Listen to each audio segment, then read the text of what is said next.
তরুণী শ্লীলতাহানিতে বাধা দিতে গিয়ে ছুরিকাহত হলেন 4 জন। ঘটনাটি ঘটেছে হুগলির ধনেখালী সুলতানপুরের আদিবাসী পাড়ায়। বিস্তারিত জানবো আমাদের প্রতিনিধি বিধান রয়েছেন আমার সঙ্গে টেলিফোন লাইনে।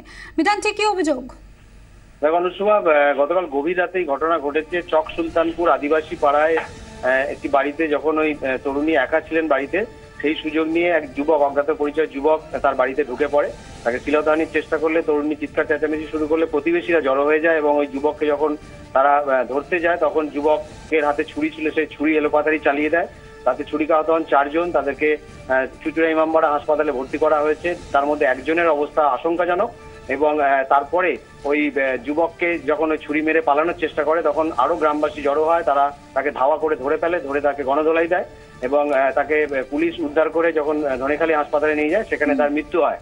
এই ঘটনা এখনো পর্যন্ত ওই যুবকের কিন্তু কোনো পরিচয় জানা যায়নি। পুলিশ খোঁজ চালাচ্ছে যে যুবকের প্রকৃত পরিচয় কি।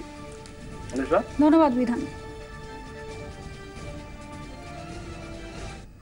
রোগীর মাথায় ছুঁড়ে পড়ল সিলিং ফ্যান। ঘটনাটি ঘটেছে চিত্তরঞ্জন ক্যান্সার হাসপাতালে। 4 তলায় পুরুষ বিভাগে আজ সকালে 2 রোগীর মাথার ওপর আচমকাই ছুঁড়ে পড়ে ফ্যান। অল্পের জন্য রক্ষা পান হারাধান দাস এবং নিমাই দত্ত নামে 2 রোগী।